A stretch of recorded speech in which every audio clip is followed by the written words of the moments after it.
investissements qui ont été... Oh, on commence à enregistrer. Donc, notamment avec les nombreux investissements qu'il y a eu, notamment sur le toit de la patinoire. Et un pôle institutionnel fort qui anime le noyau villageois, ça aussi, avec l'école au cœur. Donc, on a quand même quelque chose d'intéressant au niveau de la structure donc, c'est ça, la composition à l'intérieur du noyau. Pour ce qui est des faiblesses, disons-le comme ça, ou des défis, il y a un cadre bâti qui est parfois vétus, qui pourrait avoir comme effet de miner l'ambiance et affecter l'attractivité, notamment sur la rue principale. Il y a des bâtiments qui sont, je dirais, en transition, qui cherchent, puis je dirais que ça fait le lien avec l'autre image dans le bas à droite. C'est plusieurs bâtiments qui sont vacants et qui peut, je dirais, avoir un effet négatif sur le dynamisme de l'artère. Il y a une utilisation du sol qui est peut-être un peu moins adaptée ou mal adaptée à la dynamique villageoise. Donc, ça aussi, c'est un peu un héritage de gestes d'aménagement ou d'occupation que le village traîne, puis qu'il faudrait avoir une réflexion sur leur avenir à court, moyen et long terme. Des infrastructures qui sont parfois inadaptées au transport actif. Donc, je dirais que les trottoirs, dans plusieurs cas, ou les bandes où on pourrait se sentir en sécurité comme cycliste ou piéton sont à imaginer. Un affichage hétéroclite, donc il y a toute une réflexion sur les paysages au sein du village et l'affichage commercial en fait partie. Donc, il va y avoir peut-être une réflexion aussi à ce niveau-là. Bien qu'il y ait une présence de cours d'eau, dans certains cas, je dirais qu'ils ne sont peut-être pas suffisamment mis en valeur. Donc, il y a toute une réflexion aussi à imaginer sur comment on est capable de valoriser justement la présence à la fois de la rivière et du ruisseau. Et les stationnements sont mal définis, ce qui nuit un peu à l'optimisation de la sécurité. Donc, il y a comme une espèce de chaos. Je pense que les gens qui habitent et qui fréquentent le village sont habitués et ont bien intégré ce balai qui se joue entre les autos qui se stationnent de façon un peu déstructurée.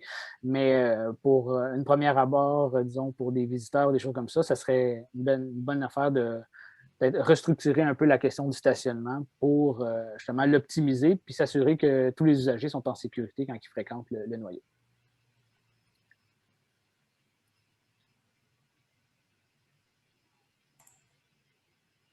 J'essaie de passer les diapos, mais on dirait que ça... bon, on a... Voilà. Les stratégies d'aménagement et de développement. Donc, on est vraiment déjà rendu, on saute tout de suite après le diagnostic dans les solutions ou les interventions qui sont proposées. On va tout d'abord commencer par le pôle du périmètre urbain. On se rappelle, ce n'est pas le noyau villageois, mais c'est bien le périmètre, donc le territoire le plus englobant de la municipalité. On va commencer avec les affaires qui sont... on va commencer par les orientations plutôt. Donc, qui étaient tout d'abord, ça, c'est un peu issu de nos observations, des volontés de la municipalité, mais aussi des volontés des citoyens et citoyennes qui se sont exprimées lors des différents moments où on est venu les consulter. Donc, une fois de façon très publique, mais d'autres fois de façon plus ciblée. Donc, les orientations étaient d'assurer la qualité architecturale du cadre bâti, de mettre en valeur les milieux naturels, on y revient, c'est des éléments qui étaient vraiment structurants dans la volonté je dirais de revalorisation du noyau du secteur villageois, augmenter la sécurité pour l'ensemble des usagers de la route, créer et maintenir des lieux publics qui répondent aux besoins de la population et assurer la complémentarité des usages sur le territoire. Donc, ce que j'allais dire, c'est qu'on va passer aux éléments d'intervention qui sont peut-être de nature un peu plus, je dirais, un peu moins interventionniste, un peu plus, je dirais, abstrait. C'est les programmes incitatifs et les outils réglementaires. On a proposé, je crois que c'est 7 au total, interventions de cette nature qui ont peut-être pas d'ancrage, je dirais, très, très physique sur le territoire, mais qui sont quand même des stratégies un peu plus macro qui sont importantes à mettre de l'avant. Fait que c'est l'aspect peut-être un peu plus technique. On va les survoler rapidement, mais ça vous donne une idée à peu près des outils plus réglementaires ou administratifs qui peut aussi servir dans une optique de revitalisation ou de dynamisation d'un noyau villageois. Donc, adopter un programme de subvention pour rénover le cadre bâti, Puis ça vient un peu avec l'autre qui a adopté un programme de crédit de taxe. Donc, ces deux outils-là mis ensemble, souvent, ce que ça a comme impact, c'est d'inciter les gens à entretenir des bâtiments, à faire des travaux d'amélioration, de restauration, de rénovation sur leur cadre bâti. Ce sont des programmes qui sont mis en place par plusieurs municipalités au Québec qui ont un effet de levier intéressant. Je dirais que ce n'est pas toujours un effet, je dirais, instantané. Hein. Ce n'est pas parce qu'on implante ces programmes-là que du jour au lendemain, ça change, mais ça s'étale dans le temps. Puis les municipalités qui les ont mis, je dirais, de l'avant depuis près 5, 6, 7, 10 ans maintenant, on voit vraiment les impacts que ça peut avoir. Comment ça fonctionne un peu, programme de subvention en deux mots. Là. Souvent, il y a des enveloppes budgétaires qui sont prévues en début d'année par la municipalité qui offre soit des pourcentages, je dirais, ou des montants fixes là, pour accompagner ou aider les propriétaires à entretenir des travaux. Souvent, le classique qu'on voit le plus souvent, c'est entre 25 et 30 des factures qui sont remboursables pour les travaux de restauration, de rénovation ou d'amélioration, jusqu'à un maximum souvent de 10 000 disons. Là. Donc, souvent, il y a une banque. Là, je donne des exemples. Ce n'est pas dit que ce programme-là, dans ces paramètres-là, va être appliqué à la municipalité. Ça sera à vous de le définir. Mais souvent, il y a une enveloppe de entre 30 et 50 000 par année. Puis bon, c'est le premier citoyen qui propose un projet qui peut s'en prévaloir. Donc, il y a tout un système d'évaluation aussi des travaux. Tout ça est normé et cadré. Élaboration d'un PPU pour le secteur villageois, ça aussi, je ne veux pas rentrer dans les termes trop techniques, mais c'est un programme particulier d'urbanisme. C'est un autre outil à la fois de planification et de réglementation qui vient, je dirais, donner des orientations encore plus fortes pour des gestes d'aménagement au centre. Souvent, on l'applique sur le noyau villageois, donc un périmètre très bien défini, plus serré que le périmètre urbain actuel. Et il y a des gestes là-dedans qui sont très précis et pointus sur les intentions d'aménagement de la municipalité. Donc, c'est comme un outil réglementaire qui vient baliser une vision. Des modifications de règlement de zonage, notamment pour ce qui est des zones commerciales. Quand on disait qu'il y avait certains usages au centre du village qui étaient peut-être pas tout à fait bien, je dirais, adéquats pour l'ambiance qu'on veut générer, bien, les modifications de règlement de zonage, que ça vient, c'est ça vient limiter, dans certains cas, certains usages à des endroits où on aimerait justement les éviter, puis peut-être même c'est de concentrer certains usages où on voudrait les voir. Le classique, c'est des commerces qui vont, des fois, peuvent s'installer, des commerces de détail qui peuvent s'installer en périphérie du noyau, notamment, par exemple, une caisse populaire qui décide de sortir du village puis d'aller s'installer à l'entrée. Si on a un zonage qui est plus restrictif puis qu'on les oblige à rester dans le village, bien, des fois, ça crée des dynamiques comme ça où on a une concentration de commerce et de services à des endroits stratégiques pour favoriser justement l'ambiance villageoise. Adopter un règlement sur les PIA, ça aussi, c'est vraiment pour encadrer la qualité architecturale, disons-le comme ça. C'est pour s'assurer que les gens puissent évidemment rénover puis entretenir leur bâtiment, mais le faire avec certaines balises pour s'assurer de la qualité et de l'ambiance. Donc, on ne voudrait pas perdre le cachet de notre noyau. Donc, il y a des critères qui sont mis en place pour encadrer un peu ces interventions. Ensuite de ça, adopter un règlement sur l'occupation et l'entretien des bâtiments. Donc, ça aussi, c'est vraiment pour s'attaquer peut-être aux éléments de vétusté. Donc, c'est avoir un peu une pogne réglementaire ou un peu de mordant pour inciter les gens à entretenir les bâtiments dans un cas où la vacance serait prolongée, puis on assisterait vraiment à une dégradation du cadre bâti. Et développer une stratégie d'affichage public, que dis-je. Donc, ça aussi, c'est un autre élément ce qu'on a constaté, c'est qu'il y avait beaucoup de normes ou d'affichage un peu, je dirais, aléatoire. Donc, il y avait comme toute une réflexion sur comment on peut se doter d'une stratégie. Je pense que là, la municipalité a revu son image. Ça s'inscrit aussi dans toute une réflexion plus macro à l'échelle de la MRC. Il y a cette volonté-là d'inscrire peut-être tout l'affichage municipal public dans un langage qui lui donnerait justement cette signature-là. Donc, on est vraiment dans essayer d'améliorer l'expérience du visiteur aussi à l'intérieur. Donc, on s'en vient avec des équipements, l'amélioration. C'est le fun aussi que les gens puissent s'orienter puis avoir une qualité d'affichage qui est efficace. Là, on va passer dans les éléments peut-être qui sont un peu plus physiques, je dirais comme ça, donc des aménagements plus concrets qui sont proposés. J'ai de la misère avec mes diapositives, je suis désolé tout le monde. Donc, le premier qui vous est présenté, en fait, c'est un peu comme un doublé, là, on l'a mis ensemble. C'est un circuit de mobilité active et couplé d'une promenade riveraine.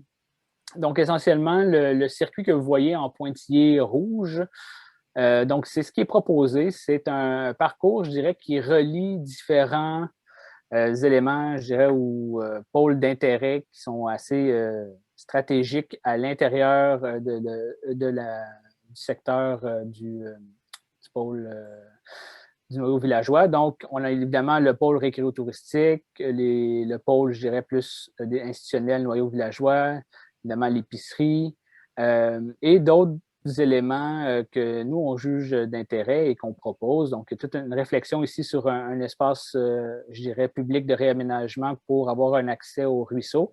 On va vous présenter un peu plus en détail. Un aménagement de point de vue également du côté de la rive ouest. Peut-être aussi privilégier un lien. Donc, le circuit de mobilité active, là, c'est vraiment essayer de sécuriser des emprises pour, je dirais, se déplacer à pied essentiellement ou à vélo. Donc, c'est vraiment essayer d'avoir une stratégie de partage de la chaussée. Il y a plein de façons de le faire. On vous a donné une petite image un peu graphique. Là, des fois, ça se fait souvent par du marquage au sol, mais c'est essayer aussi d'avoir une espèce de stratégie qui relie visuellement et physiquement différents points d'intérêt. Donc, le parcours, évidemment, fait un tour sur la rive ouest, donc peut relier aussi la résidence pour les aînés. Ensuite de ça, on emprunte ce qu'on appelle la promenade riveraine, qui serait toute une réflexion de réaménagement dans cette optique de, je dirais, reconnecter avec la rivière. On sait qu'on est en ce moment dans l'emprise du MTQ. C'est une route numéro. Il y a comme plein de défis, je dirais, un peu plus techniques qui accompagnent cette stratégie-là, mais il y a vraiment quelque chose à faire et à imaginer qui serait tout à fait intéressant. Et avoir une réflexion aussi pour aller relier, je dirais, l'extrémité sud du village, donc avec une boucle qui pourrait réactiver un ancien pont qui a déjà existé, qui ferait peut-être un petit parcours derrière et qui pourrait aussi relier le quai municipal pour lequel on a aussi des ambitions d'aménagement à vous présenter.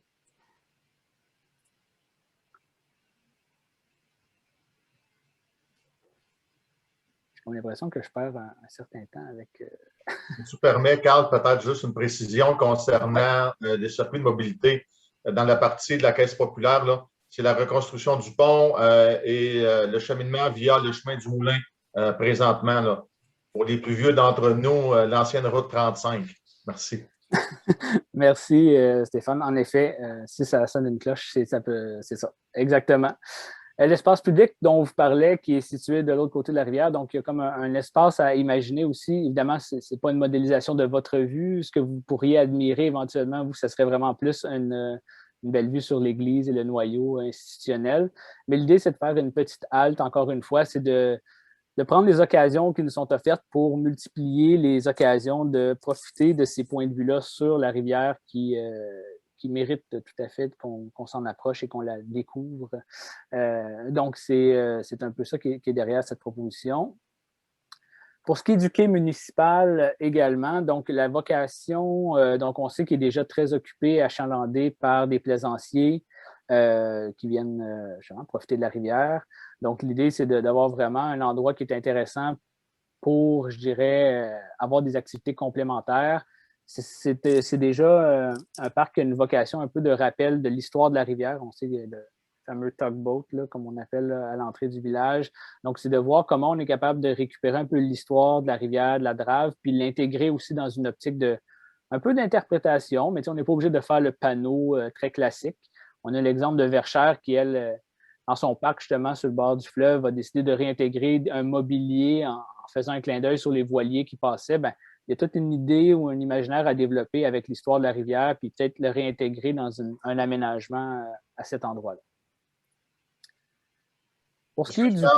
Oui. Je m'excuse de t'interrompre, juste pour une précision. Également est prévue une station de lavage de bateaux aussi dans ce secteur-là.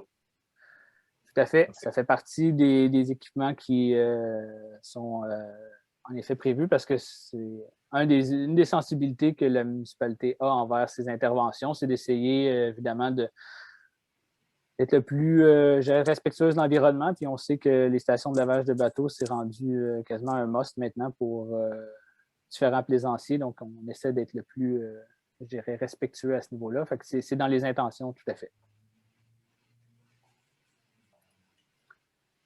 On rentre dans le pôle du noyau villageois maintenant. Donc, juste pour vous rappeler un peu le périmètre de ce que nous, on a considéré comme le pôle du noyau villageois, qui n'est pas le même que le périmètre du secteur, je dirais, du périmètre urbain, qui est un peu plus englobant. Donc, les orientations qui ont guidé un peu les interventions, c'est mettre en valeur les milieux naturels, particulièrement, encore une fois, la rivière de la Lièvre et le ruisseau Serpent, augmenter la sécurité pour l'ensemble des usagers. On voit que ça se recoupe souvent, ces orientations-là. En même temps, on voulait les rappeler parce que c'est assez important et structurant.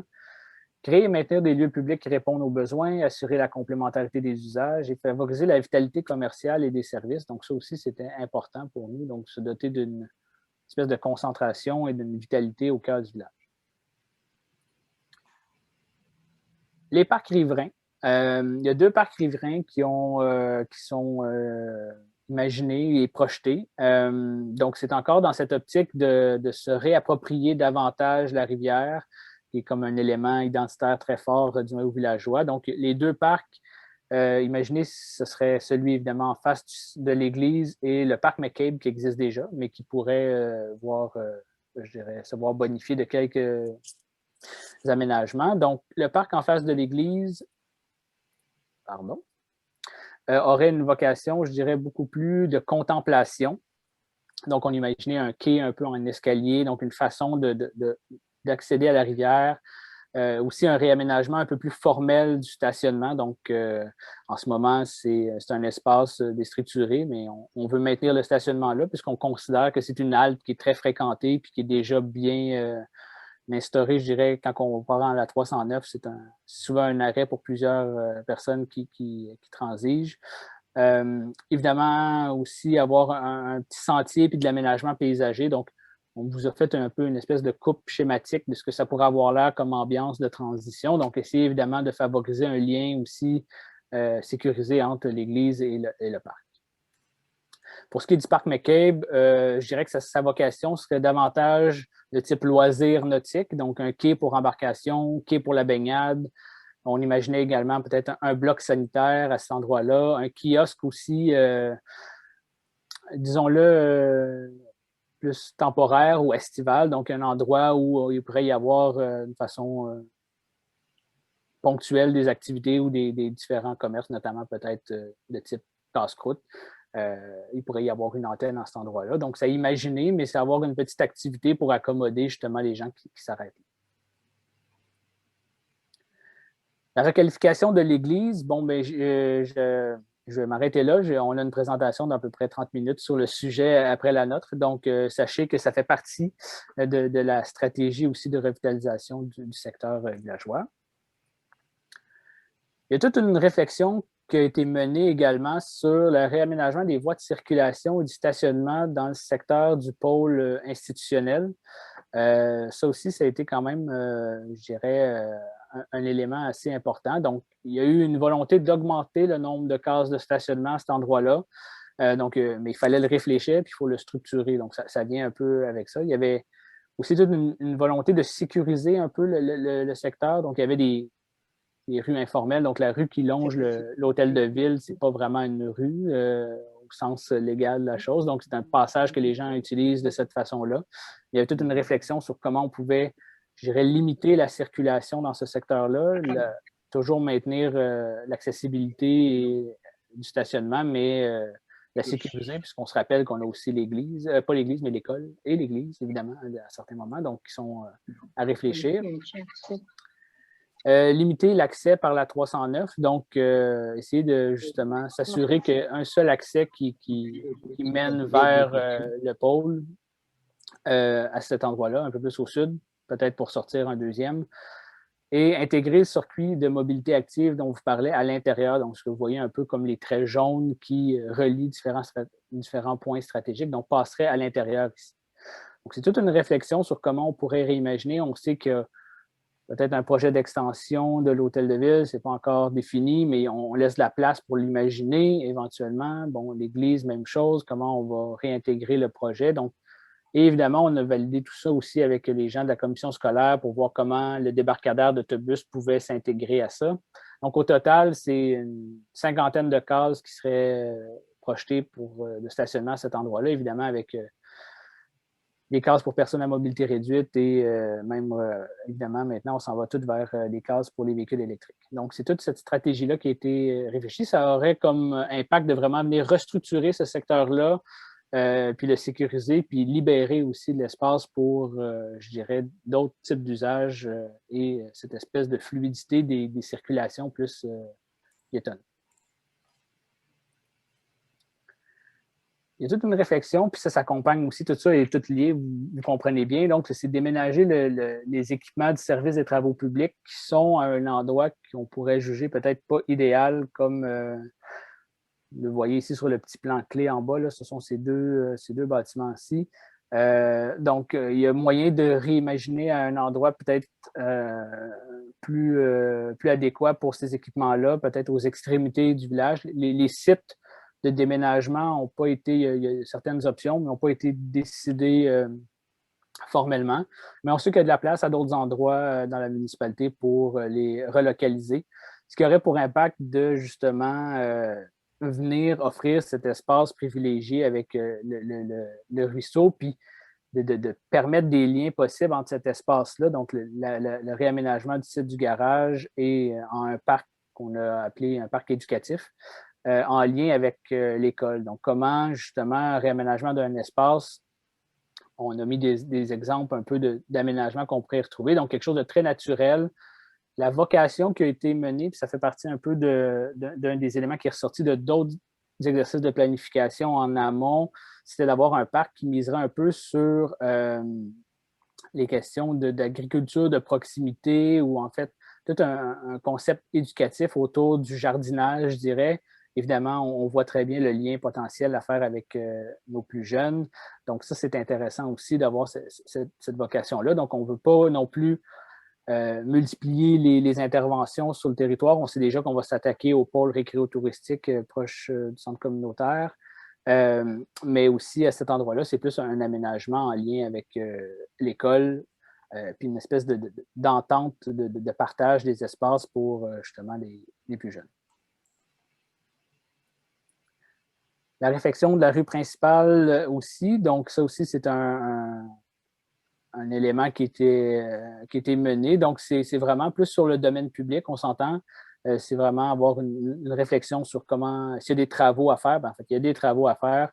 Donc, c'est de profiter de ces travaux-là pour peut-être revoir l'emprise du trottoir, notamment, le réaménager, avoir toute une stratégie aussi de végétalisation et de verdissement, à la fois sur le domaine privé que sur le domaine public. On peut imaginer que justement, les propriétaires d'immeubles qui, justement, ont une marge de recul, c'est une certaine marge de recul, donc peut-être pas du côté de la rivière, mais de l'autre, où il y a certainement de l'endroit pour planter quelques végétaux, donc pourrait contribuer également à cette redynamisation-là. Donc, le but, c'est d'avoir une stratégie d'intervention pour revoir un peu la qualité du domaine public à cet endroit-là.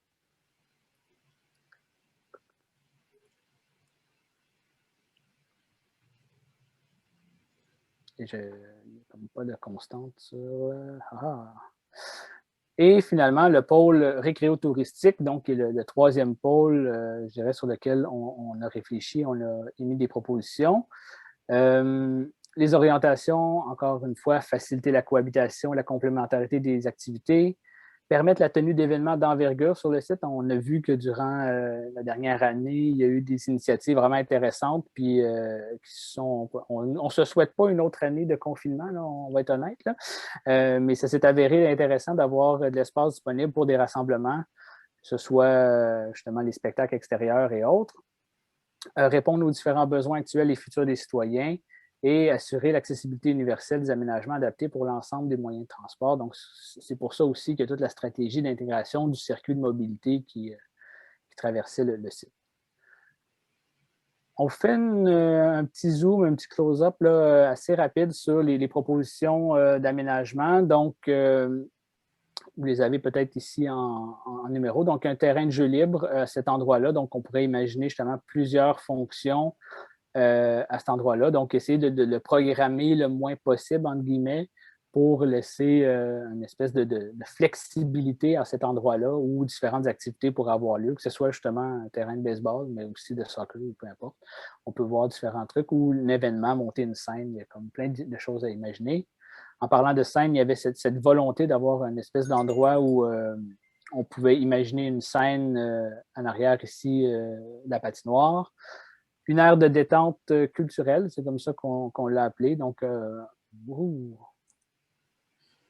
je suis désolé pour tous ces problèmes techniques. Donc, c'est plus un aire d'endroit où on pouvait faire des liens privilégiés avec la bibliothèque, justement. Donc, un coin de lecture extérieur, évidemment, qui serait surtout utile et apprécié durant la saison estivale. Des modules de jeu pour enfants, un aire d'entraînement. On sait qu'il y a un parc multigénérationnel, donc c'est comment on structure cette espèce de secteur-là. Donc, c'est dans ce secteur-ci. Des aires de pique-nique un peu partout, des jeux d'eau et un bloc sanitaire aussi pour l'endroit, donc qui serait évidemment accessible à tous en tout temps. Donc, c'est une partie des propositions. Si on monte un peu plus au nord du site, qui a comme une autre vocation, parce qu'on sait qu'il y a un grand milieu humide au cœur de tout ça, donc qui est comme une zone dans laquelle on peut plus ou moins intervenir, ou du moins on ne peut pas vraiment imaginer juste faire du remblai. Ce n'est pas tout à fait le genre de pratique auquel on s'adonne aujourd'hui. Donc, on est vraiment plus dans une optique de maintien, de préservation, je dirais, de ces milieux-là.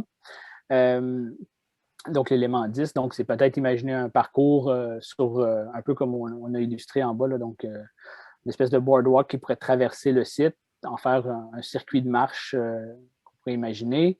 Un espace pour glisser, on sait qu'il y a de la topographie intéressante là, qui monte vers le cimetière, donc un espace peut-être plus hivernal, mais pour la glissade, des stratégies de reboisement, un stationnement aussi de débordement pour les activités, les événements. Donc, on imaginait ça aussi un peu plus au nord. Stationnement à vélo, évidemment. Et comment on réintègre aussi les escaliers, parce que sur le promontoire près du cimetière ou à l'intérieur même du cimetière, il y a quand même des points de vue assez intéressants sur le noyau villageois, sur la rivière. Donc, on pourrait imaginer justement de réintégrer ces espaces-là dans un espace à vocation touristique où les gens pourraient aller justement profiter des vues à différents endroits. Donc, j'ai essayé de faire ça le plus rapidement possible en 30 minutes, très précisément. Le temps qu'on m'avait alloué, c'est quand même un défi de défiler ça à cette vitesse-là. Je peux comprendre que j'ai essayé d'avoir un débit le plus posé possible. J'ai peut-être parlé vite. Si vous avez des questions, je crois ce qui était prévu, c'était un petit 15 minutes d'échange. Donc, c'est certainement, peut-être, je vais laisser Pascal prendre les tours de parole. Je crois que c'est essentiellement Stéphane qui va pouvoir participer à cette période d'échange. Merci. Merci, Carl, pour ta présentation. Hein? Oh, excusez. Merci, Carl, pour la présentation. Juste avant de débuter la période de questions, quelques petites interventions. Concernant le circuit de mobilité, on voudrait, comme j'ai spécifié tantôt, le passer par le chemin du Moulin et la reconstruction du pont. Mais on était aussi en pourparlers avec le gouvernement pour l'acquisition des terrains de l'ancien moulin à scie, puisqu'on voit une belle possibilité de développement futur pour notre municipalité. Alors, le terrain appartient au gouvernement via le ministère du Revenu. Donc, on est en discussion avec eux. Et concernant la relocalisation du garage municipal, vous comprendrez que c'est un projet de longue haleine. Ça ne se fera pas demain matin, mais on a déjà ciblé des terrains et on est en pourparlers avec les propriétaires du terrain là, qui sont prêts là, à nous vendre une parcelle de terrain pour qu'on puisse éventuellement, là, dans les années futures, se relocaliser. Alors, avant de débuter la période de questions, je vous rappelle que vous pouvez nous faire part de vos commentaires par courriel et soyez sans crainte qu'on va en tenir compte. Également, si vous souhaitez que je vous appelle personnellement, pour de l'information additionnelle ou pour me faire part de vos observations, veuillez laisser vos coordonnées par email ainsi qu'une plage horaire, là, soit de jour ou de nuit, pour vous rappeler. Alors, et si pour une raison quelconque, là, vous n'êtes pas d'accord avec les orientations qu'on vous a présentées, mais peut-être nous indiquer pour quelles raisons vous n'êtes pas d'accord pour qu'on puisse apporter des améliorations s'il y a lieu. Alors, sans plus tarder, je laisse Pascal attribuer les paroles à tour de rôle. Alors, première question. Pascal, à qui on adresse la parole? Oui, donc, merci pour la présentation. On va commencer avec la période de questions de 15 minutes, mais je vous rappelle aussi qu'il y aura si on n'a pas le temps de prendre toutes les questions en 15 minutes, il va y avoir à la fin une autre période allouée à ça, donc si on n'a pas le temps de passer tout le monde. Je vais prendre la première main levée, qui est un bon exemple. Donc, je vous rappelle, s'il vous plaît, juste de lever la main pour qu'on puisse là, vous donner la parole. Donc, c'est dans l'onglet en bas, réaction, c'est un bonhomme sourire. Vous pouvez cliquer sur ça et ensuite, il y a l'option lever la main. Donc, juste un petit rappel là, de la procédure. On peut y aller tout de suite avec Madame Renaud pour la question. Vous pouvez y aller. Bonjour, c'est Attilio Soma, j'ai cru que c'est son épouse, qui va poser la question. Carl puis M. Roy, vous savez que je suis très impliqué dans le BHR. Moi, c'est plutôt la motoneige et mon confrère, c'est le quad. Avec l'aménagement que vous êtes en train de planifier, est-ce qu'il va y avoir de la planification aussi pour les sentiers qui vont venir peut-être interrompre un peu vos aménagements là, en arrière et tout ça? Est-ce que c'est prévu, Carl? Juste pour vous rappeler que les questions vont m'être adressées, c'est moi qui vais répondre aux questions. Si j'ai besoin d'informations supplémentaires, je vais faire appel aux participants là, à l'enclume ou autres. Oui, effectivement, vous comprendrez que ce soir, ce sont des concepts qu'on vous propose, mais qu'il va y avoir d'autres éléments qu'on va venir travailler ultérieurement. Mais soyez pas inquiets, c'est une volonté du Conseil d'avoir du VHR. On sait que c'est des retombées économiques importantes pour notre territoire, autant le quad que la motoneige. Donc, soyez pas inquiets qu'on va vous consulter là, en temps et lieu pour l'aménagement en période hivernale ou autre période. Mais oui, soyez pas inquiets, vous êtes un de nos partenaires ciblés. Merci.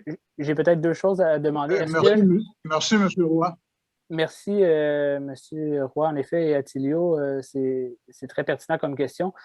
Première des choses plus techniques, peut-être, Pascal, est-ce que je suis mieux d'éteindre mon partage d'écran pour peut-être qu'on voit les intervenants? Parce qu'en ce moment, je présume que tout le monde voit juste une diapositive questions et discussions. Ça rendrait peut-être la chose plus intéressante si... OK, parfait. Oui, effectivement. Merci. OK, je fais ça à l'instant. Et oui, en effet, peut-être en complément de ce que Stéphane a mentionné, il y avait parmi les éléments des consultations publiques un élément qui était ressorti comme étant une force, justement la présence des VHR, notamment de la motoneige d'hiver, comme quoi que c'est un moteur économique très intéressant et important. Je renchéris, c'est ça, on n'a pas eu le temps de tout dire dans ces 30 minutes-là, mais c'est pris en considération. Maintenant, je laisse la parole. Oui, donc on a aussi une question qui vient du chat, donc qui est une autre option là, si vous préférez écrire dans le clavardage. Donc, on nous parle de baignade au parc McCabe. Est-ce que la rivière est propre pour la baignade à cet endroit? Présentement, là, il restait, oui, il n'y a plus de rejet. Je peux vous confirmer qu'il n'y a plus de rejet dans la rivière. Alors, et on l'a vécu l'an passé, là, certaines personnes qui ont arrêté au parc pouvaient se baigner. Ça sera à valider avec les tests de qualité d'eau dans les années à venir.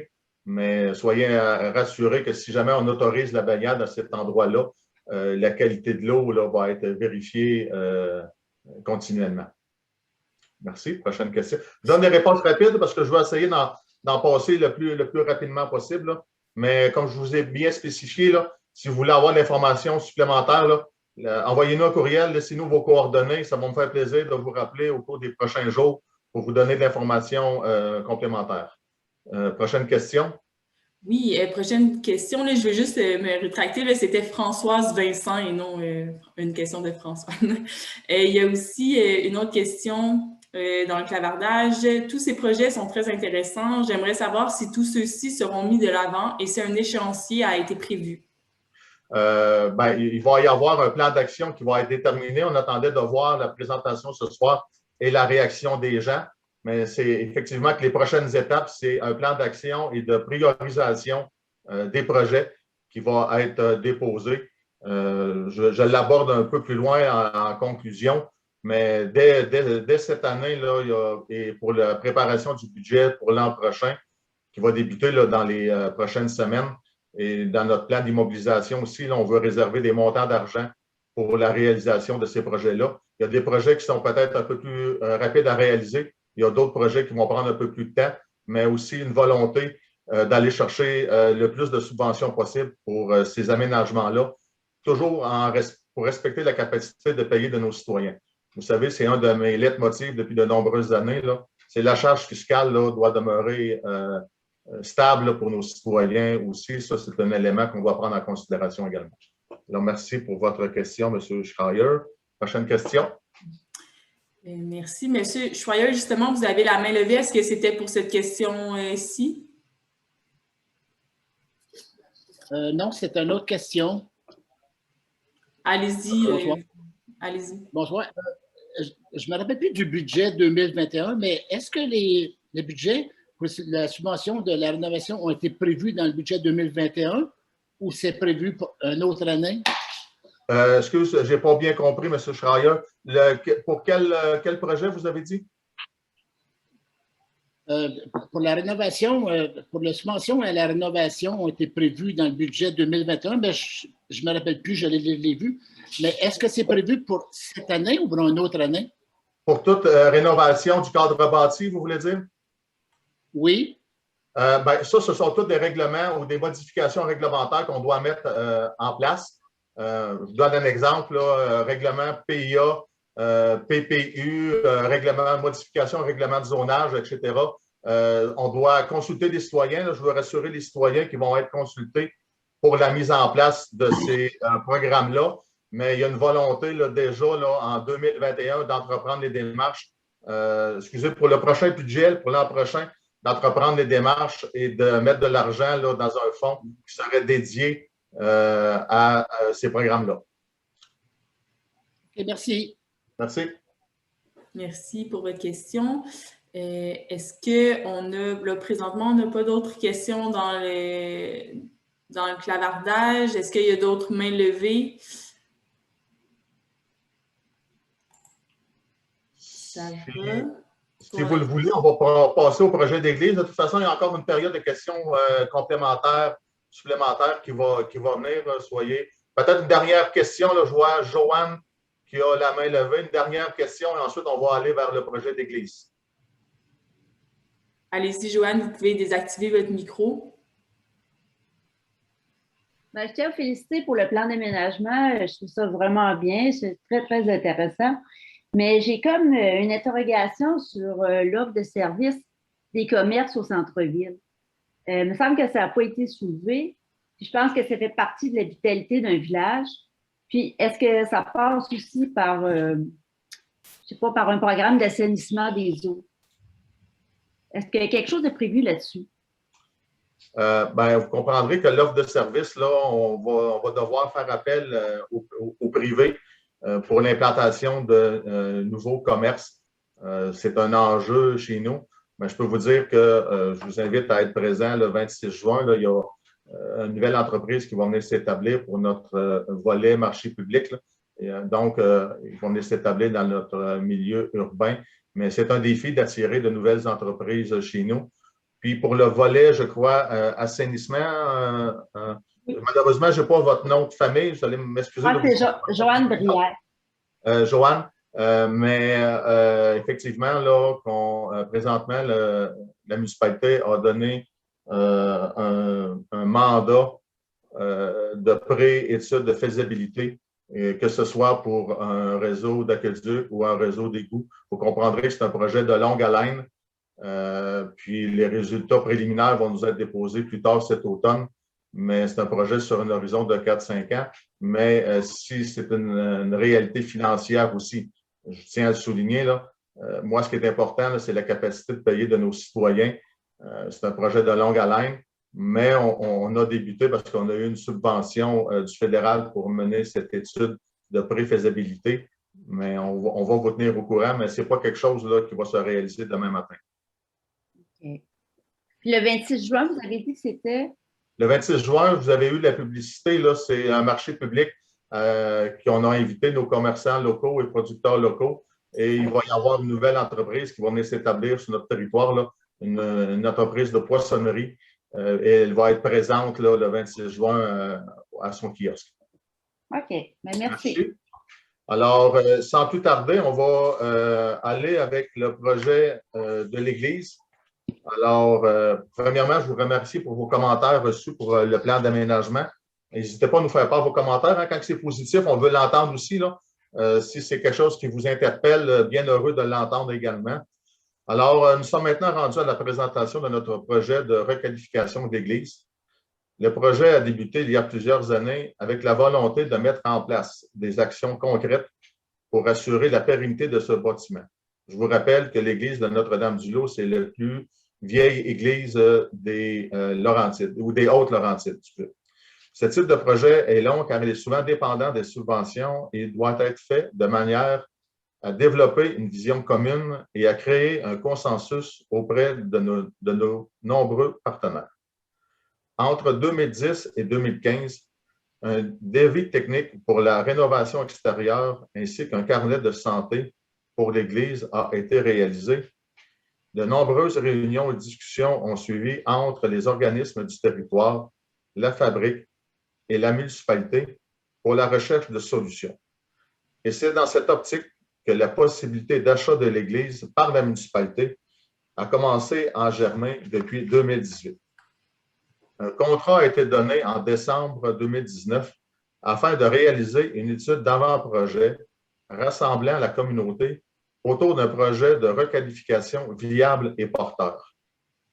Des ateliers de participation citoyenne ont été tenus en février 2020 auprès des pratiquants, de la communauté en général et de nos partenaires pour établir les enjeux, besoins et opportunités d'un tel projet.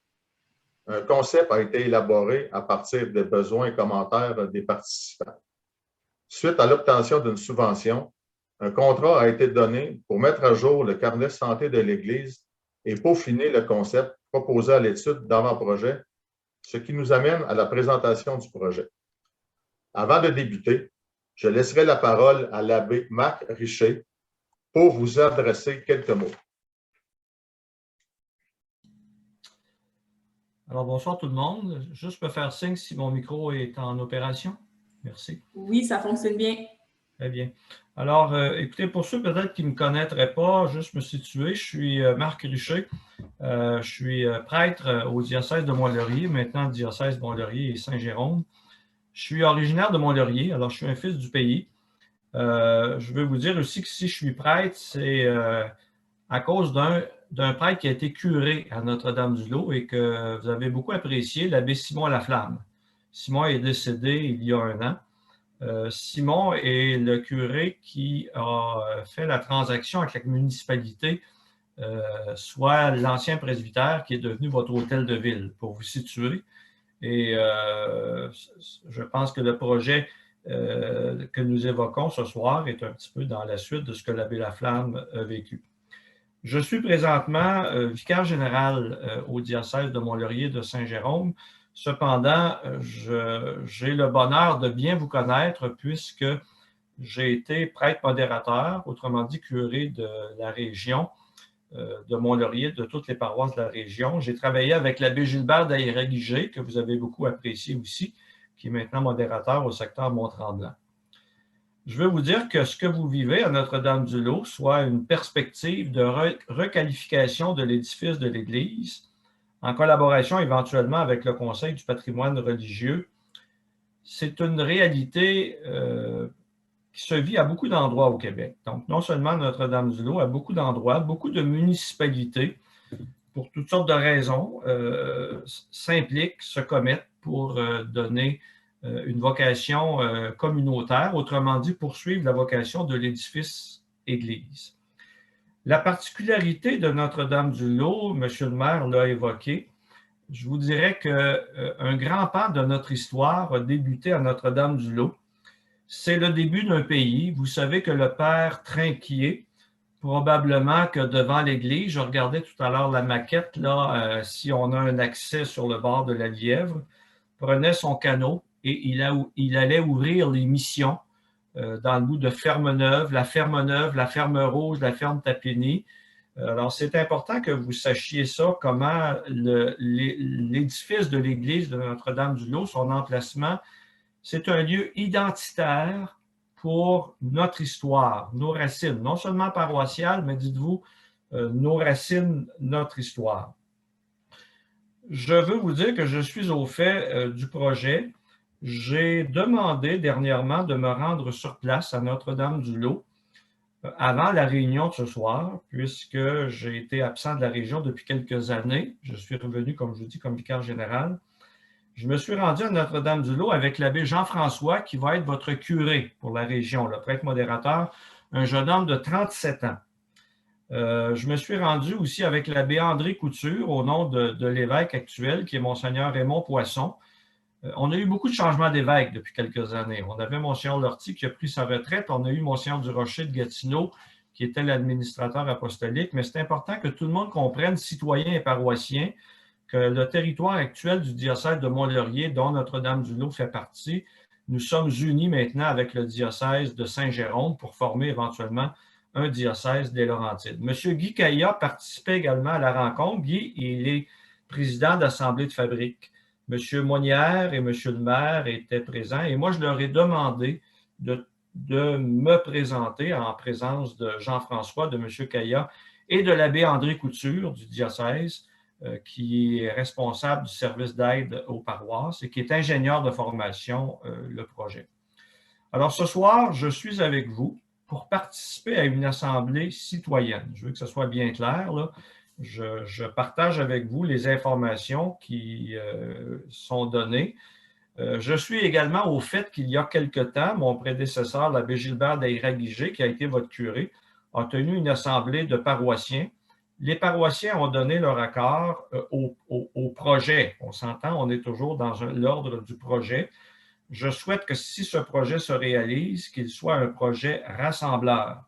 Parce que ce qui est important, c'est de comprendre que la réalisation du projet indique pour la fabrique ce qu'on appelle, nous, dans notre langage, l'aliénation éventuelle de l'édifice, c'est-à-dire la cession de l'édifice par la fabrique à la corporation municipale. Ça, c'est très, très important parce que ça veut dire qu'en conséquence, l'évêque ensuite va émettre un décret de réduction à l'état profane de l'édifice, même si on va dire l'édifice de l'Église, mais ça ne sera plus une église, ça va être un édifice communautaire.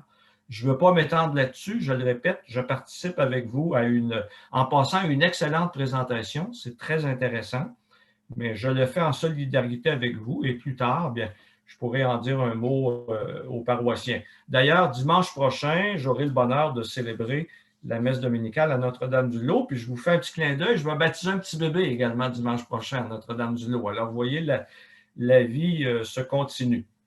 Je veux rappeler aussi à vous autres qui êtes citoyens et paroissiens que depuis de nombreuses années, les deux communautés de Notre-Dame de Pampmain et de Notre-Dame-du-Lot sont unies en une fabrique. Donc, la paroisse Notre-Dame de l'Espérance, si jamais le projet se réalise, il y a encore une autre église dans la paroisse qui est très belle, qui est celle de Notre-Dame de Pampmain. Je termine mon intervention en disant merci aux autorités municipales de votre solidarité en ce temps de pandémie, parce que c'est très difficile pour nous. Vous savez qu'on a été fermés longtemps.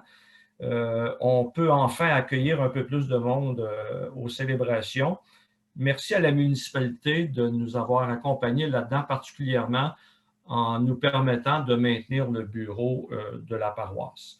Alors, c'est mon dernier mot et je suis maintenant à l'écoute de la présentation qui nous sera faite. Je vous dis merci.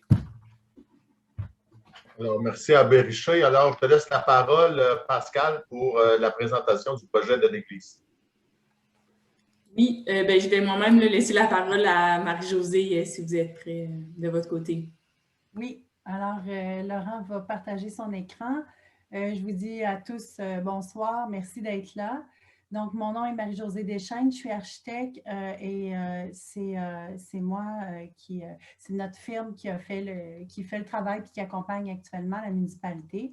Donc, ce soir, avec vous, il y a mon collègue Laurent Généreux qui travaille actuellement à vous mettre les diapos et il y a Véronique Coulouris aussi qui est avec nous et qui a collaboré au projet. Alors, je trouve que c'est important qu'on se présente parce qu'on ne se connaît pas. Je sais que l'Enclume a fait quelques présentations auprès de la population. Donc, on est une firme de Bellechasse. Moi, le siège social est à Saint-Henri, sur la rive sud de Québec. Et on est une firme tous en télétravail et ce n'est pas la pandémie qui a créé notre mode de travail. Et vous voyez ici les gens qui sont dans notre équipe et on est spécialisé dans le patrimoine bâti, puis particulièrement dans les églises, restauration d'églises, transformation d'églises. Donc, on est très heureux de pouvoir d'abord avoir découvert votre coin de pays. Moi, je ne connaissais pas votre coin de pays, c'est magnifique. Et on est heureux de travailler à la mise en valeur de votre église.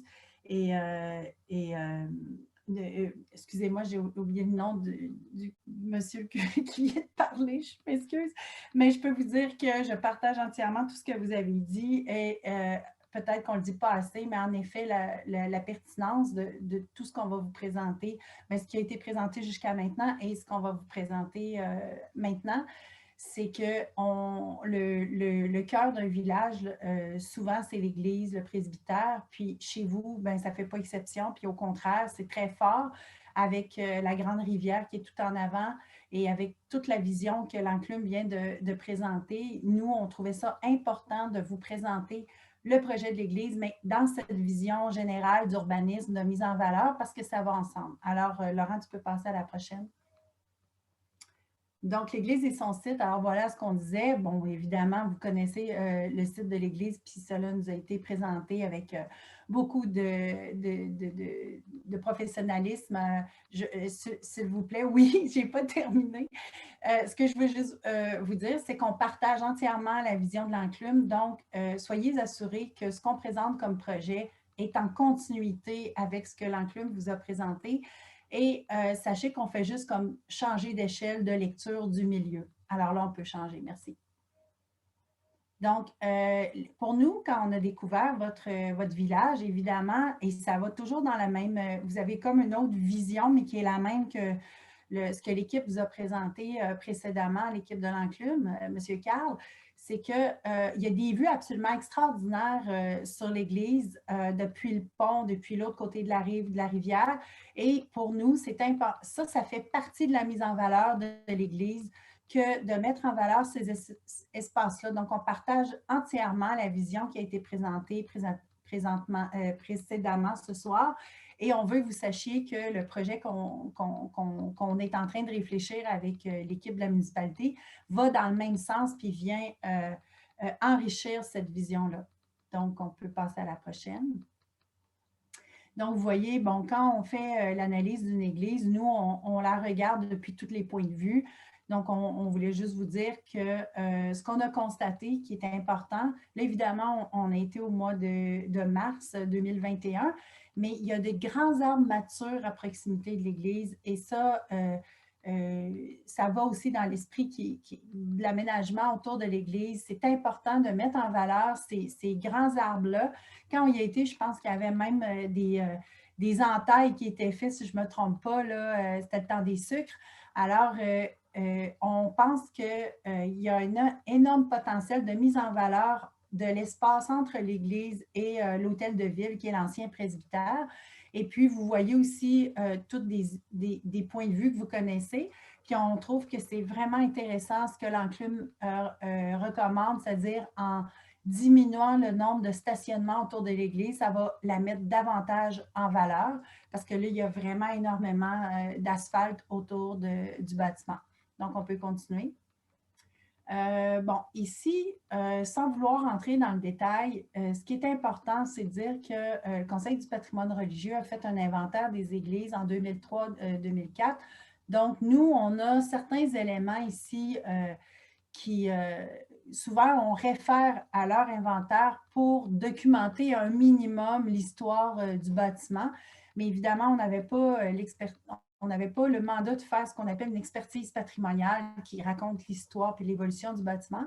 C'est un bâtiment qui est quand même assez sommaire et qui n'a pas beaucoup changé depuis sa construction.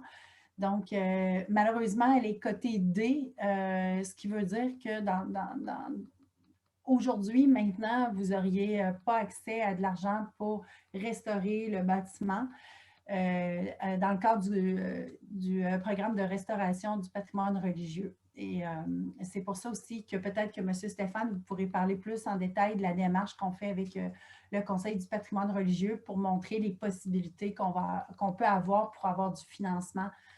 Puis je vous laisse cette partie-là. Donc, on continue. Alors, à l'intérieur, évidemment, nous, notre objectif premier, c'est de préserver le plus possible le décor intérieur de l'Église. Pour nous, un projet de transformation d'église qui est réussi, c'est quand les gens rentrent à l'intérieur de l'Église et reconnaissent leur Église. Leur Église est magnifiée, est plus belle encore que peut-être qu'avant s'il y a des travaux à faire. Donc, vous voyez des photos de la sacristie, des photos depuis la galerie arrière, depuis l'orgue, des photos de l'entrée. Évidemment, quand on rentre dans l'église actuellement, il y a comme une espèce d'espace tampon, une espèce de narthex, mais un vestibule. Vous allez voir ce qu'on fait avec. Pour nous, cet espace-là, ce n'est pas lui qui a la plus grande valeur patrimoniale, si on pourrait dire. La sacristie, c'est important pour nous de préserver son décor intérieur. Donc, la prochaine, s'il vous plaît. Et puis, quand on rentre dans l'église, ici, on voit bien, on voit même trop, mais ce n'est pas grave, on voit qu'on est en dessous de la galerie et on voit la voûte intérieure de l'église. C'est une église qui a une qualité architecturale vraiment intéressante. Elle est modeste, mais le bois verni est vraiment particulier et important. À travers les années, ce bois verni a été recouvert de carton. Hein, vous connaissez mieux que moi encore, là, vous connaissez votre église. Et notre objectif, on aimerait ça, si c'est possible, de pouvoir enlever ce carton-là pour pouvoir restaurer la voûte de bois verni. Ça, ça fait partie du projet qu'on présente. On continue. Donc, la vue depuis l'avant de l'église vers l'arrière. Donc, vous allez voir dans les plans qu'on va vous présenter juste dans quelques minutes. Sachez que ce qui est important pour nous, c'est de ne pas construire dans l'église des cloisons qui dépassent les galeries arrière que vous voyez actuellement. Donc, c'est important de les garder en tête parce que tout à l'heure, on va vous montrer des plans qui réfèrent à ces espaces-là. Alors, Laurent, je te donnerai un petit 3-4 minutes pour présenter tes constats sur l'état du bâtiment. Oui, juste pour dire aussi que dans le cadre de notre mandat, donc on fait aussi l'audit technique du bâtiment, c'est-à-dire qu'on a fait une expertise visuelle de ces différentes composantes.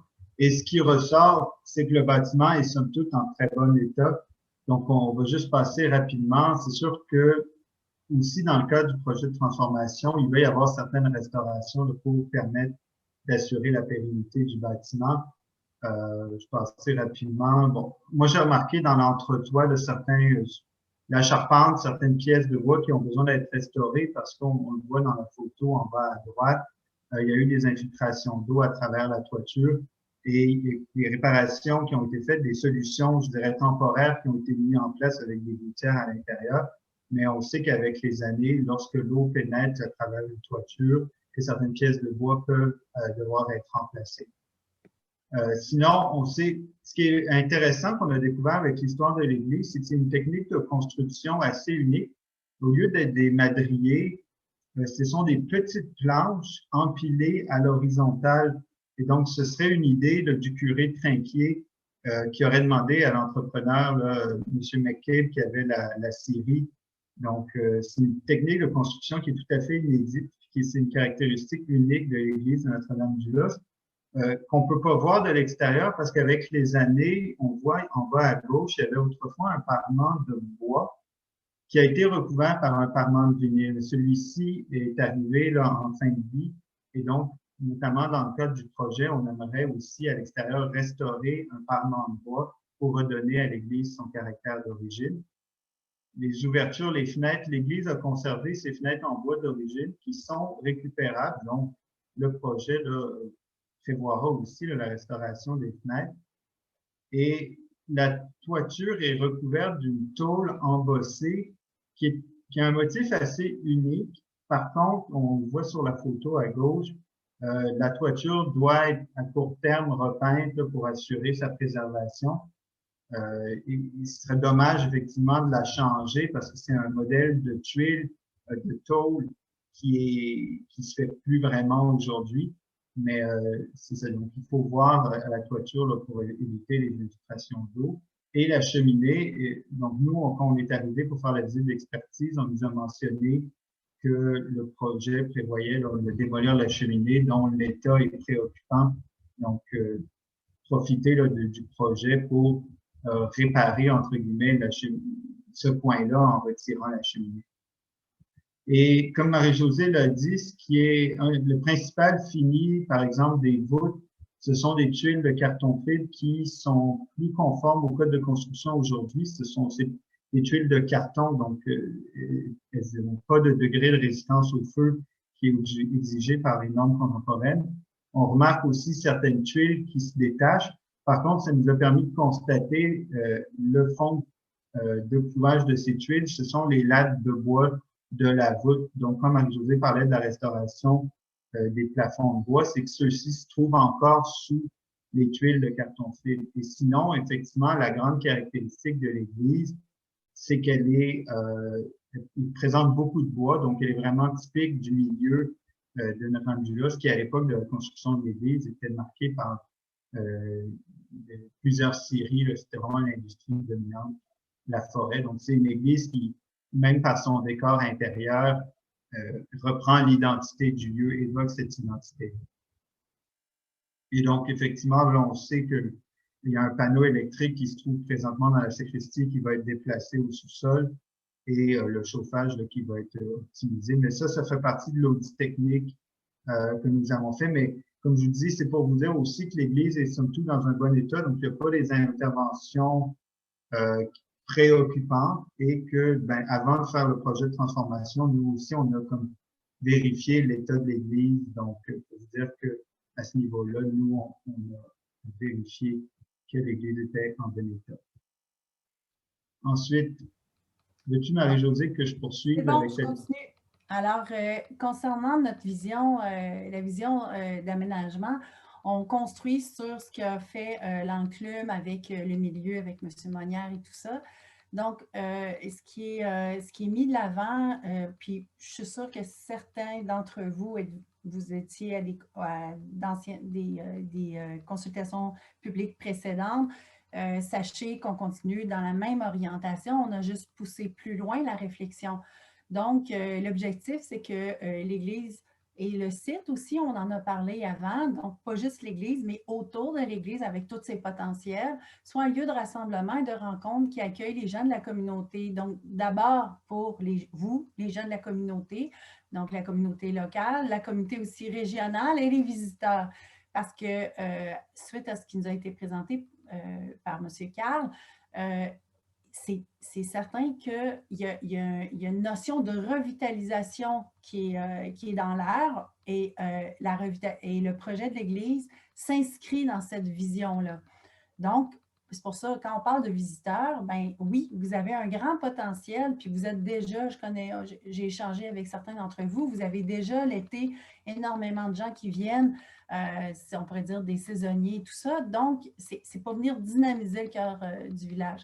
La partie principale de l'Église est un lieu animé pour des activités culturelles, artistiques, des événements, tandis que la sacristie est une vitrine pour les produits locaux et régionaux où il fait bon prendre une pause café. Donc, en gros, l'Église devient une salle polyvalente destinée à la tenue de spectacles, d'événements culturels et la sacristie Et oui, j'ai pas et la sacristie est un petit café, si on pourrait dire, lieu d'accueil touristique, et tout ça peut se développer, bien, devra se développer avec le temps. Alors, si on continue. Ici, c'est un plan d'aménagement extérieur qui est schématique. Alors, c'est juste pour vous montrer que pour nous, tantôt, on a eu la présentation de l'espace devant l'église, qui est comme la place, on pourrait dire la place de l'église. Et on sait qu'entre l'hôtel de ville et l'église, il y a de la végétation qui peut être ajoutée, l'enlèvement d'asphalte, la préservation des arbres, la mise en valeur, tout ça, et des liens piétonniers à réaliser. Donc, ce qui est en rouge, c'est bon, à peu près l'existant, mais on veut juste vous montrer que nous, ce qu'on propose dans le projet dont on vous parle, c'est une partie terrasse aussi qui vient animer cet espace-là. Donc, il faut toujours que vous voyez à l'étape où on est que c'est une possibilité, mais tout ça peut encore évoluer et être amélioré. Donc, là, on va vous le montrer en détail. Donc, la terrasse, elle est connectée directement à la sacristie, qui est un petit café, et c'est complémentaire à la nef de l'église, qui est l'espace principal. Donc, on peut passer à la prochaine. Donc, ici, je ne veux pas rentrer dans les détails, mais je veux que vous compreniez qu'en tant qu'architecte, quand on définit un projet, une programmation architecturale, un programme des usages dans un lieu existant, on fait une espèce d'organigramme qui est technique, mais qui essaye de montrer les liens entre les usages. Alors, c'est ce que le diagramme veut montrer pour dire, ben, par exemple, la salle multifonctionnelle, elle a besoin de services, elle a besoin d'un accueil, un vestiaire, des toilettes, tout ça. Et après ça, tu peux passer à la suivante, Laurent. On vient intégrer ces vocations-là dans l'Église. Il faut comprendre aussi que dans un projet de bâtiment existant, quand on vient redonner une vocation dans un bâtiment existant, ici une église, en fin de compte, c'est l'église, je vous l'ai dit tout à l'heure, c'est l'architecture de l'église qui commande où on peut et où on doit mettre les usages. Alors, si on regarde à l'arrière de l'église, quand on rentre dans le bâtiment, la partie qui est comme un corridor, aujourd'hui, dont je vous ai montré des photos, nous, pour ça, ce corridor-là, on l'enlève parce qu'il enlève beaucoup d'espace pour être capable de venir optimiser l'arrière de l'église. Donc, d'un côté, on propose une toilette d'accès universel, puis de l'autre côté, un espace de rangement avec des toilettes normales. C'est ce que vous voyez dans le bas du plan.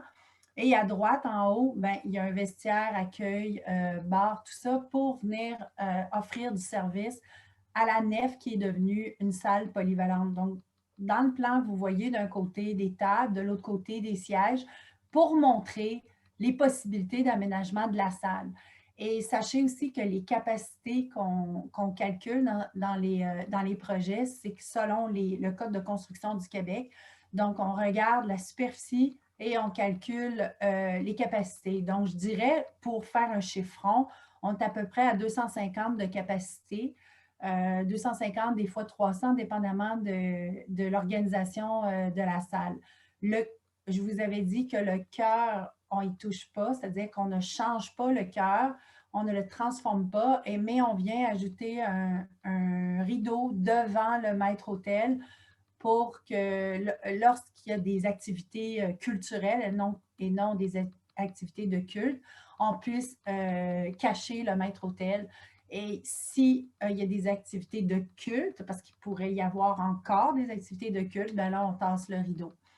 Et à l'arrière, ça demeure de la même façon, l'espace sacristie, passage, armoire, tout ça est préservé. Là, on pourra raffiner au niveau de la toilette. Bon, c'est comme un autre niveau de détail d'organisation de plan. Et quand on traverse au niveau de la sacristie, c'est sûr qu'on vient construire pour donner des commodités, une loge dans une partie de la sacristie, des toilettes. Et on a choisi qu'un accès vers le sous-sol à l'intérieur de la sacristie pourrait être intéressant et très utile pour les gens qui travaillent dans la sacristie, dans ce petit café-là, accueil touristique, pour avoir accès au sol, un espace d'entreposage.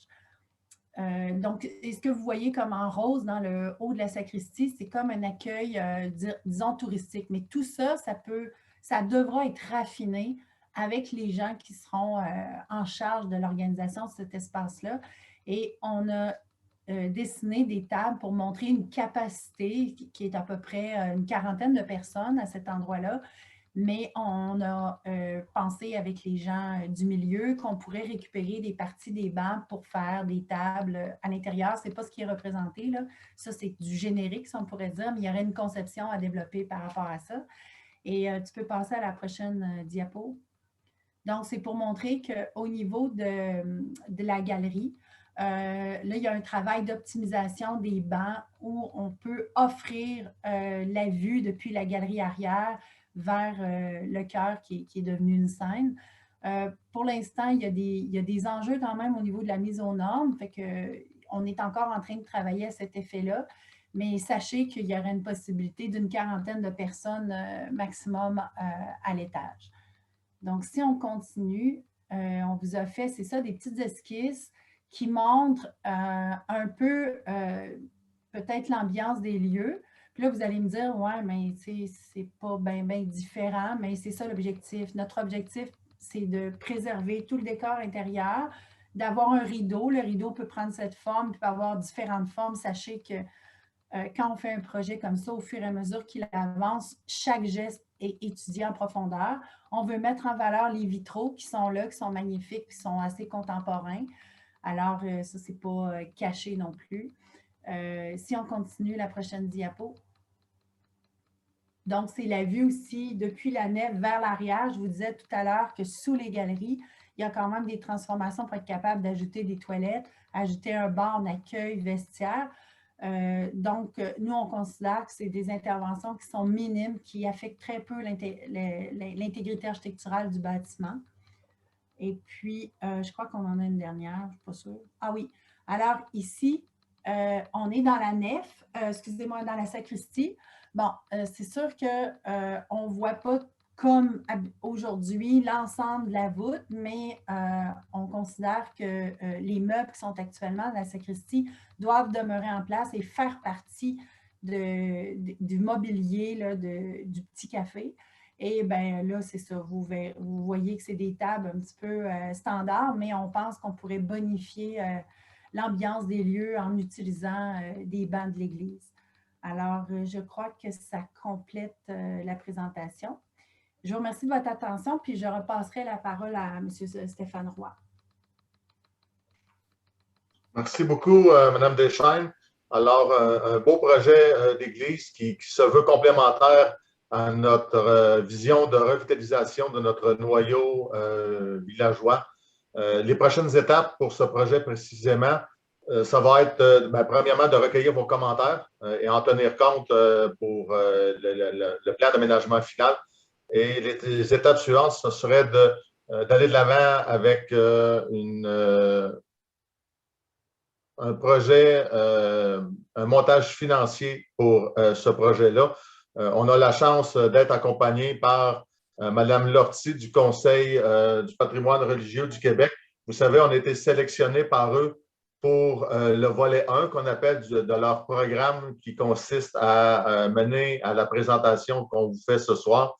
Et on serait disponible pour recevoir une subvention complémentaire pour le projet de requalification qui viendrait couvrir 50% des coûts du projet.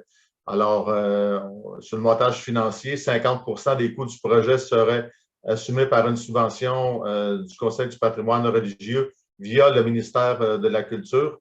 Et ensuite, on pourrait continuer nos démarches pour aller chercher des subventions supplémentaires, notamment du gouvernement fédéral pour des subventions à l'amélioration énergétique. Vous savez, on vient isoler l'église, etc. Alors, on pourrait être admissible à cette subvention-là. Avec Patrimoine Canada également, on pourrait être admissible. Là. Vous savez, la municipalité va fêter en 2024 le 150e anniversaire de la municipalité. Alors, on voit très bien le Patrimoine Canada là, contribuer à ce projet de requalification et aussi d'autres ministères du gouvernement du Québec, peut-être le ministère du Tourisme qui pourrait être un partenaire ou autre ministère. Et également, là, je vous confirme qu'au niveau de la MRC, il y a des fonds disponibles également là, pour ces projets-là. Alors, l'objectif, c'est d'aller chercher le maximum de subventions qui va nous permettre de peut-être réaliser ce projet-là au cours des prochaines années. Alors, on serait rendu à la période de questions, peut-être un 15 minutes pour le projet d'église précisément, si vous avez des questions précisément sur le projet d'église. Ensuite, on pourrait rouvrir la période de questions de façon générale pour les deux projets. Alors, Pascal, je te laisse gérer la circulation. Oui, merci. Peut-être aussi, Laurent, juste arrêter le partage, là, question qu'on voit mieux nos visages, de faire réapparaître tout le monde. Merci beaucoup. Oui, donc, il y a une main levée. Allez-y, Monsieur Trabelsi, si je prononce bien. Juste activer votre micro. Voilà, c'est fait. Oui, bonsoir. C'est bien prononcé mon nom. Ma question est pour Monsieur Richard. On voit dans la présentation de Madame l'architecte qu'il est possible fonctionnellement de poursuivre les messes et les célébrations religieuses, mais j'ai bien entendu dans votre intervention que vous comptez produire un décret pour la désaffectation de l'Église et la déconsécration. Est-ce que donc il n'y aura plus de messes ou on va continuer d'avoir des messes dans l'Église? Je vais me permettre une première intervention. Vous savez, quand on parle de projet de requalification de l'Église, la municipalité va devenir propriétaire de l'Église. Alors, c'est un souhait et un vœu de la municipalité qu'il continue à y avoir célébration dans ce lieu-là. Par contre, la décision va revenir là, au diocèse là, pour décider. Je ne sais pas si M. l'abbé Richer veut intervenir présentement. Bon, alors, je veux rappeler ce que j'ai dit au début de mon intervention. Je suis solidaire avec vous, je participe à une assemblée citoyenne. Cependant, la question est pertinente. Monsieur Roy, vous venez de donner un élément de réponse. Si le projet se réalise, c'est la municipalité qui va devenir propriétaire de l'édifice de l'Église. Vous me suivez jusque-là? Et ce n'est pas unique à Notre-Dame-du-Lot, il faut bien comprendre que ce que je vais vous parler, là, faites le tour du Québec, à beaucoup d'endroits au Québec, c'est réalisé. Cependant, lorsque une fabrique cède, souvent, écoutez, je dis le mot cède, là, genre, je ne m'embarque pas dans une vente, là, vous avez compris ce que je veux dire par cède à une municipalité, l'église du village, c'est parce que l'évêque reconnaît le bien fondé du projet, un projet qui est en faveur du bien commun de la collectivité. Ça va jusque-là? Je continue. Si effectivement la municipalité devient propriétaire de l'édifice de l'Église, on est au Québec, on est dans une société laïque. Le gouvernement doit tenir compte d'un principe d'équité et de laïcité. Alors, à ce moment-là, mettez-vous à la place de l'évêque. Je suis son vicaire général, je le représente. Lorsqu'une municipalité devient propriétaire de l'édifice du village, de l'église du village, l'évêque émet un décret de réduction à l'état profane de l'édifice. Ce qui fait à ce moment-là qu'au niveau pastoral, le curé de la région va tout simplement se rendre à Notre-Dame-du-Lot avec ce que je fais depuis des années, là, mon aube, mon étole, mon missel, pour célébrer la messe le dimanche. On s'entend que les catholiques de Notre-Dame-du-Lot se rassemblent le dimanche à la messe de 11 h. Je vais vous faire un clin d'œil. Dimanche prochain, je le répète, c'est moi qui dis la messe. Stéphane, je prends les présences dimanche prochain. Ça va? Bon, OK. Puis je baptise un bébé après. Alors, le monsieur qui a posé la question, là, oui, il n'y a aucun problème pour le curé de la région. Je ne serai pas, vous allez avoir un jeune curé de 37 ans, profitez-en, là, prenez-en soin, Jean-François.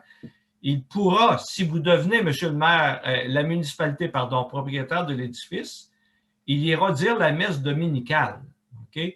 Mais ce n'est pas le temps ce soir là, de faire des discussions pour, oui, mais si là, il y a un mariage, une funéraille, tout ça, ça, c'est à la pièce, là. OK? C'est un protocole. D'ailleurs, le terme, hein, monsieur le maire, vous pourrez faire signe, oui, c'est que lorsque ça se fait, on établit un protocole d'entente entre la municipalité et la paroisse dont fait partie les gens de Notre-Dame-du-Lot. Je répète, depuis plusieurs années, les catholiques de Notre-Dame-du-Lot font partie de ce regroupement paroissial qu'on appelle Notre-Dame de l'Espérance, qui regroupe les catholiques, les chrétiens de la région de Notre-Dame-du-Lot et de Notre-Dame de Pampin. Alors donc, un peu comme je vais le faire dimanche prochain, je vais arriver, moi, avec ma voiture pour la messe de 11 heures. J'aurai avec moi mon aube, mon vêtement liturgique et mon cahier de célébration pour vous offrir la messe dominicale aux gens de Notre-Dame-du-Lot. Et à midi, je baptise un petit bébé. J'espère que je réponds à la question. Terminé pour moi. Alors, merci Abbé Richer. Donc, c'est clair, vous savez, il y a la volonté, dans un premier temps, de la municipalité qu'il y ait continuation de la célébration de la messe et baptême, comme l'a bien dit M. Richer. Et également, il y a une volonté de leur part de continuer à venir célébrer aussi à Notre-Dame-du-Lot. Alors, je pense que la réponse, elle est claire pour ce soir. Autre question? Oui, on avait une question dans la discussion de M. Cyr. Monsieur l'abbé Richer, est-ce possible de préciser ce que signifie concrètement la réduction à l'état profane? Donc, est-ce que ça... Je crois que l'abbé Richer a répondu à la question. Parfait. Donc, je crois que la question a été répondue. Prochaine question. Également. Il y avait aussi Monsieur Mathieu, vous aviez la main levée. Est-ce que c'était la même question? Sinon, vous pouvez y aller en ouvrant votre micro. Voilà. Non, c'était surtout pour revenir un peu sur ce que l'abbé Richer a dit. En fait, il y a eu d'autres paroisses au travers du Québec qui ont fait le même exercice. Je ne sais pas si ça a été documenté. Moi, j'ai participé en 2019, en fait, à la Durantais, à un beau projet pour la réorganisation de l'Église, la réorientation de ses fonctions. Et puis, je pense que mes chiens chicanent. C'est ça, les sons en arrière. En fait, ça a été un projet de 820 000 $ à peu près là, qui a été monté. Très intéressant de voir le montage financier parce que le gouvernement du Québec a finalement donné 540 000 à peu près. Et puis, il y a 280 000 qui a été cherché là, au travers de la municipalité, la fabrique, les organismes, les entreprises, citoyens, etc. Là. Donc, je ne sais pas si vous avez été chercher ces informations-là. Eux-mêmes, à la Durantais, sont allés voir les églises qui avaient été converties dans le même type. Là. Et puis, c'est drôlement intéressant de voir ce qui s'est passé au Québec dans ce sens-là. Merci pour votre question, M. Laverne. Juste peut-être pour vous expliquer un peu, là, dans le volet 1, on était retenu dans ce qu'on appelle les projets incubateurs. Donc, depuis plusieurs mois, on a des ateliers à tous les vendredis et je salue la présence de M. Monnière là, qui assistait de façon ponctuelle, je ne dirais pas de façon ponctuelle, mais je veux dire de façon continuelle à ces présentations-là. Et tous les projets en incubateur ont été présentés et on en a tenu compte dans l'élaboration de notre projet. Donc, c'est un partage d'informations qui a été très, très important pour nous. Mais soyez rassurés que la recherche de financement, vous savez, c'est, je vous dirais, là, la plus grosse pierre pour que ce projet-là vienne à jour et on ne ménagera aucun effort pour aller chercher le maximum de subventions. Mais je tiens quand même à rassurer la population là, qu'ils seront continuellement informés via nos communiqués et le LOSWA là, de l'avancement de ces projets-là. Alors, merci. Une prochaine question. Oui, merci. On avait aussi également une question là, de M. Schreier sur le coût.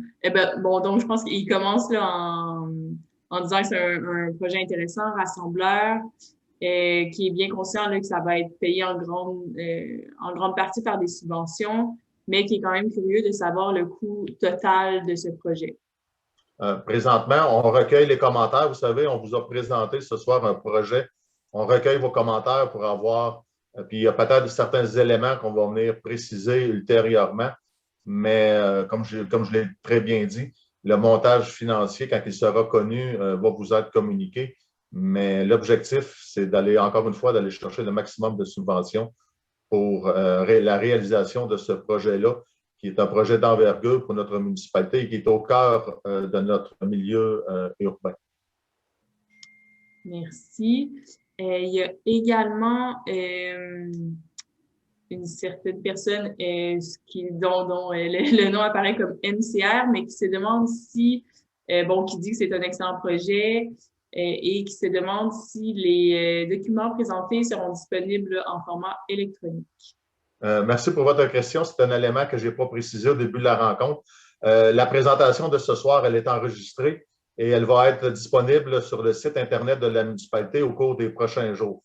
Alors, vous allez pouvoir revoir un peu la présentation de ce soir et il va y avoir un suivi également là, dans le Lausois au cours des prochains mois pour la présentation du plan. Mais oui, elle sera disponible là, dans les prochains jours, la présentation qu'on vous a fait ce soir. Merci beaucoup. Il y a également M. Mon qui a une main levée. Vous pouvez y aller. C'est un projet intéressant, mais petite question de détail, qu'est-ce qui arrive avec l'orgue puis le clocher? L'orgue et le clocher vont demeurer en place. Ce n'est pas des éléments qu'on souhaite retirer dans le projet de requalification. Donc, l'orgue va demeurer fonctionnel et le clocher aussi. Merci. Merci. J'avais aussi là, remarqué peut-être que Janine avait levé sa main de façon physique sur la vidéo. Est-ce que vous voulez y aller? Oui, je voudrais féliciter particulièrement notre municipalité. Nous avions perdu la fierté de notre village. Mais je pense qu'avec les années qui s'en viennent, et j'espère que ça ne sera pas trop long parce que je veux le voir, là, moi, là. Je suis à un âge avancé, je fais une vieille, mais je veux voir la réalisation de ces projets. Je suis prête à attendre. Peut-être que vous allez fêter mon 100e anniversaire, on ne sait jamais. Mais je veux être là pour voir comment, même si notre village est petit, le soleil brille pour nous autres aussi. Alors, je suis heureuse du travail qui est amorcé et je suis sûre, avec l'acquéreur de notre église et qu'on le connaît bien, on va être là pour le soutenir et défendre nos convictions et notre collaboration, sûre que les personnes âgées vont être contents de ce projet-là. Et moi, là, je me nomme ambassadrice auprès des personnes âgées pour leur dire, c'est pas parce qu'on est dans un village vieux qu'on est mort. On n'est pas mort, on est des vivants. Alors, il faut continuer de s'améliorer et être fiers de chez nous.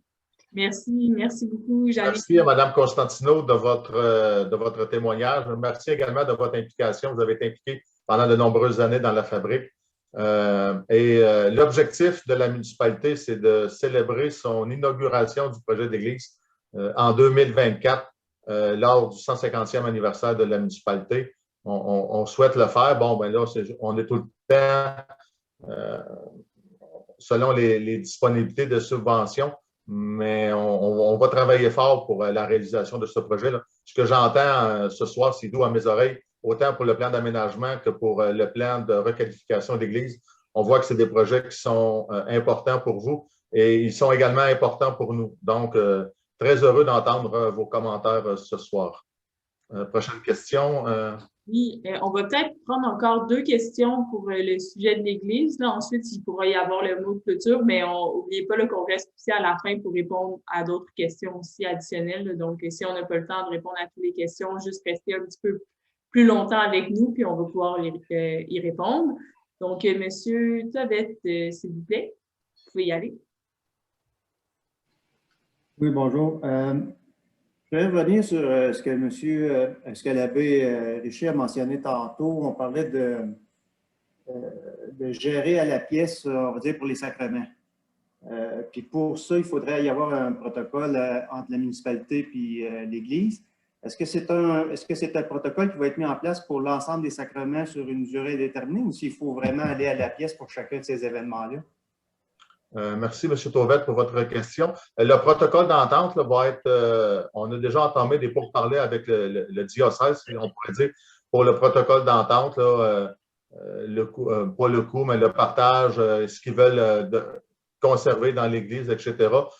Je me répète un peu là, pour la célébration au niveau de l'Église, la volonté, et c'est un souhait là, de la municipalité, qu'il continue à avoir célébration dans l'Église. Dans l'Église, dans le bâtiment, malheureusement, on ne pourra plus l'appeler l'Église, même si ça va faire partie du vocabulaire, mais on pourrait très bien l'appeler la salle. Je donne un exemple, là, Eugène Trinquier en hommage. On pourra lui trouver un autre nom. Mais la volonté de la municipalité est là. Par contre, la décision va revenir au diocèse. Mais comme l'abbé Richer l'a bien dit, dimanche prochain, il va être présent et il va continuer à célébrer la messe et le baptême. Pour les autres sacrements, malheureusement, je ne peux pas m'avancer. Puis je ne sais pas si monsieur l'abbé Richer veut répondre, mais ce sera peut-être à discuter lors de la mise en place du protocole d'entente. Vous devez comprendre qu'une fois que tout va être en place, on va vous revenir et tous les éléments, autant le montage financier que le protocole d'entente, va devoir être à la satisfaction des deux parties pour qu'il y ait cession de l'Église aussi. C'est un processus qui va être en parallèle, qui va être continu. Soyez rassurés qu'on va vous tenir au courant. Je sais que c'est un aspect, c'est peut-être l'aspect le plus particulier là, que les gens souhaitent peut-être avoir continuité d'avoir des célébrations liturgiques, célébrations de services funéraires, mariages, etc. Mais ça va venir se préciser dans le temps. Alors, si vous permettez, là, je sens bien, Monsieur le maire, la question est quand même posée. Je l'ai vu défiler aussi dans le chat et autrement. Bon, écoutez, j'ai osé dire dans ma présentation l'expression que lorsque, et si ça se réalise, hein, Monsieur le maire, je pense qu'on est d'accord, si cela se réalise, si la municipalité devient propriétaire de l'édifice de l'Église, ça veut dire à ce moment-là que l'évêque va autoriser votre paroisse, c'est vous autres les paroissiens, là, la paroisse à céder, à aliéner l'édifice de l'Église à la municipalité. On s'entend, c'est le même monde. Mais à ce moment-là, l'évêque n'a pas le choix parce que la municipalité doit répondre aussi aux normes du gouvernement du Québec des affaires municipales. C'est-à-dire que l'Église n'est plus une Église. C'est pour ça que j'ai évoqué que l'évêque va émettre, le cas échéant, un décret de réduction de l'Église à l'état profane. L'état profane, ça devient une salle. Okay? On s'entend, ça devient une salle. Comme vous l'avez évoqué, M. le maire ou un autre, la salle pourra avoir un nom. J'ai parlé du curé Trinquier. Bon, mettons, on disait c'est la salle Trinquier. Mais c'est sûr que quand on va rentrer dans le village, on va dire, ben, on va aller ce soir au spectacle de chansonniers à l'église. Bon. Je reviens aux interrogations que je trouve tout à fait légitimes. Je vous comprends. Est-ce que les sacrements, les célébrations vont être célébrées à la pièce? Je dois vous dire qu'écoutez, le plus facile, un petit peu comme... Moi, j'ai passé ma vie en itinérance. J'ai toujours eu beaucoup de paroisses. Je n'ai jamais été curé d'une place en même temps. La messe dominicale, il n'y en a pas de problème. Puis, à tout problème, il y a une solution. Alors donc, je vous ai dit que souvent, le dimanche, après la messe, on fait le baptême ou pendant la messe du dimanche, on fait le baptême. Je vous vois venir, là. Okay? Je me dis à un moment donné, il va-t-il avoir une funéraille, il va-t-il avoir un mariage? Écoutez, on n'est pas là. Présentement, c'est toujours la fabrique Notre-Dame de l'Espérance qui est propriétaire de l'église Notre-Dame-du-Lot et Notre-Dame de Port-Main. La vie se continue. Lorsqu'on arrivera, si le projet se réaliser, écoutez, probablement qu'on reconvoquera une assemblée de paroissiens pour bien préciser la suite des choses. Mais une célébration de mariage, une célébration de funérailles, ça se planifie. Et si jamais le lieu, cette salle n'était pas disponible pour X raisons, je l'ai dit dans mon mot d'introduction, si vous m'aviez bien écouté, il y a aussi l'église voisine, on fait partie de la même communauté chrétienne, l'église de Notre-Dame de Portmain. Je ne veux pas aller plus loin. Je vous demande de me respecter là-dessus ici. Je ne veux pas aller plus loin parce que j'ai été heureux d'entendre les explications des professionnels, là, les architectes, les ingénieurs et tout ça, de ce projet. Je vous ai dit dans mon intervention que je suis solidaire avec vous comme vicaire général. Je participe à une assemblée citoyenne où on reçoit des informations. Je comprends les questions qui ont été posées, mais je vous dis qu'à l'exemple, d'ailleurs, on a parlé de l'ancienne église de la Durantais, est un très bel exemple où la municipalité en est propriétaire et où la vie de la communauté paroissiale se continue, mais des fois avec des aménagements et certains, comment je dirais, là, des fois, il faut consentir à des petits sacrifices et des aménagements pour que ce projet, et je l'ai lu dans le chat, là, je regarde sur mon écran à droite, là, que ça soit un projet rassembleur. Moi, ce que je vous souhaite, c'est que peu importe l'avenir, je ne connais pas l'avenir, il n'y a rien de ficelé, mais je vous demande qu'à Notre-Dame-du-Lot, qu'on continue d'avoir, comme Mme Constantino le dit, comme Janine le dit, merci Janine de ton intervention, c'est une communauté vivante. Je veux vous dire que les prêtres, là, tous les prêtres qui avons passé, on aime aller à Notre-Dame-du-Lot. Je ne peux pas être plus clair que ça, on aime ça y aller. Bon, ben, je veux qu'on continue d'y aller puis que ce soit un projet rassembleur. Merci beaucoup, c'est assez, je parle trop. Merci, M. Richer. Là, on ne vous reposera plus de questions ce soir. On va vous laisser écouter. Par contre, je tiens quand même à souligner là, que si pour quelque raison que ce soit, là, le projet ne va pas de l'avant, vous savez, nous, on est comme, on veut être proactif dans ce dossier-là. Vous savez, il y a des coûts de restauration à faire à l'Église pour qu'elle puisse demeurer. Vous savez, c'est également un patrimoine bâti reconnu dans notre région. Puis si pour une raison quelconque, le projet ne voit pas le jour, bon, mais ça va être à la fabrique de continuer à faire vivre cette Église et à continuer à l'entretenir. Ils auront des décisions à prendre. Nous, on trouve que présentement, c'est un beau projet et on pourrait avoir des subventions pour une requalification. Comme l'a bien dit l'architecte, Mme Deschaines, tantôt, pour des projets de rénovation de l'Église, les programmes de subvention ne sont pas disponibles parce qu'elle est classée D. Mais par contre, pour des projets de requalification, le projet qu'on parle ce soir serait admissible à une subvention de 50% des coûts assumés par le ministère de la Culture via le Conseil du patrimoine religieux. Alors, c'est à ne pas négliger. Peut-être une dernière question pour le projet d'église et ensuite, on va rouvrir la question pour les deux projets, soit le plan d'aménagement et le projet d'église. Oui, absolument. Donc, la dernière question, là, spécifiquement pour l'église, c'est une question de Mireille qui se demande, là, avec les rénovations et réparations proposées par la firme d'architectes, étant donné l'âge de l'église, est-ce que les compagnies d'assurance demandent des coûts supplémentaires lorsqu'un édifice est classé patrimonial? Bonne question. Malheureusement, pour Mireille, c'est-tu Madame la Jeunesse? Je ne vois pas. Je vais juste lever. En tout cas, excusez encore une fois, là, pour Mireille, on va prendre de l'information complémentaire. Si vous voulez nous laisser vos coordonnées via courriel, on pourrait vous appeler pour vous donner cette information-là. Mais elle est présentement classée patrimoniale, là. Donc, pour la fabrique, je ne sais pas s'ils ont eu des coûts supplémentaires, mais on va prendre l'information et on va vous revenir. Donc, ça mettrait fin à la question précisément sur l'Église. Alors, on serait prête là, à aller de l'avant. Pour une période de questions ouvertes, peut-être encore pour une quinzaine de minutes.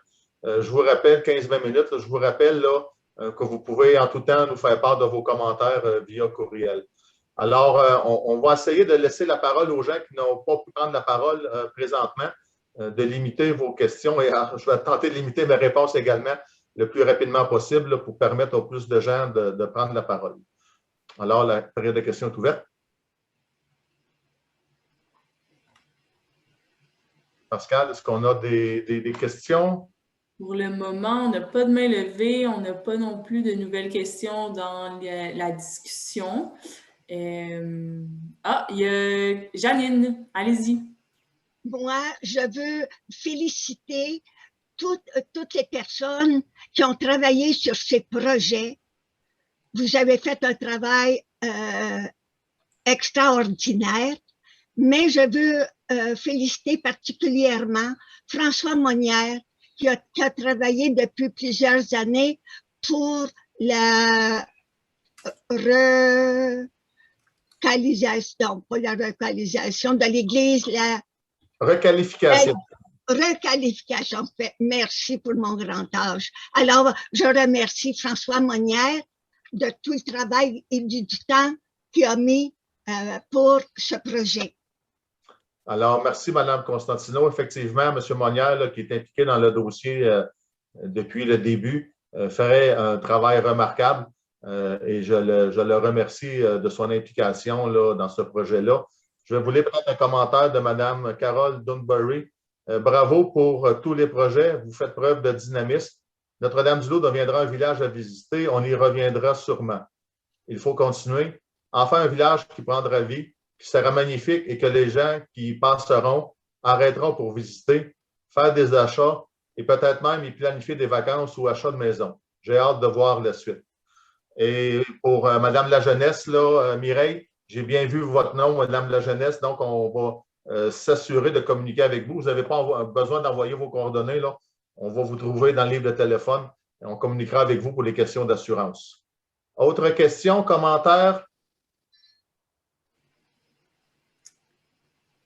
Je mets également là, dans la discussion l'adresse courriel où vous pouvez envoyer vos questions, commentaires, laissez votre numéro de téléphone. Je pense que M. le maire va retourner des appels dans les prochains jours. Puis également là, le formulaire à remplir là, également disponible. Donc, les deux liens sont dans la conversation. Il y a Mme Daou. Vous avez la parole. Oui, moi, c'est un commentaire. Je voulais juste remercier le conseil municipal, tous les gens qui ont travaillé. Et je voudrais dire aussi que j'ai le plaisir de retrouver dans les stratégies et les recommandations des choses qu'on avait proposées comme citoyens lors d'une consultation. Et ça, je trouve ça remarquable parce que très souvent, les gens sont consultés, puis on se dit, ben, on ne se retrouve pas dans les propositions qu'on a faites, mais ce soir, je me suis retrouvée et je suis certaine que les gens qui étaient à la consultation l'an passé pour préparer ces stratégies vont reconnaître leurs propositions aussi. Fait que je remercie les gens de la municipalité.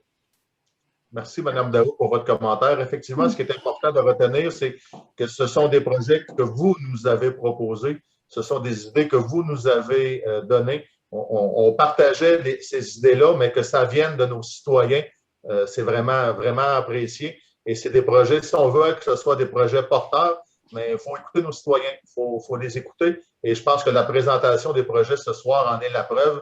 Je pense qu'on va tous travailler dans la même direction. On va amener peut-être un dynamisme dans les prochains mois, prochaines années. Soyez sans crainte que le conseil municipal, là, dès demain matin, va travailler sur un plan d'action qui vous sera proposé là, dans les prochaines semaines, prochains mois, avec une priorisation des dossiers. Vous savez, il y a beaucoup de dossiers, beaucoup de projets, mais c'est une priorisation qu'on va devoir faire avec, évidemment, là, toutes les demandes de subventions et le budget à venir. Mais soyez sans crainte là, qu'on fait preuve, je l'ai bien vu, là, qu'on fait preuve de transparence et qu'on va continuer à le faire et qu'on va continuer à vous tenir au courant, notamment via le LOSWA, qui est l'appareil de communication privilégié là, pour les projets à venir. Autres commentaires, questions?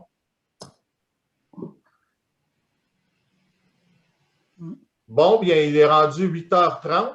Quand même, mais encore une fois, merci de votre présence. Vous avez été, je ne sais pas, dans le top, on était à combien de participants, mais on voit l'intérêt que vous avez porté pour ce projet-là. Alors, je vous dirais là, personnellement que ça fait très chaud à mes oreilles de vous avoir entendu et que ce qu'on vous propose, c'est une belle vision de votre part et de notre part. Puis soyez assurés qu'on va mettre tous les efforts pour mener à terme ces projets. Avant de conclure, je vous rappelle que vous pouvez nous faire part de vos commentaires via courriel. Soyez assurés qu'on va en tenir compte et on vous reviendra rapidement, là, prochainement, là, avec un plan d'action. Alors, merci à tous de votre présence et bonne continuité. Merci.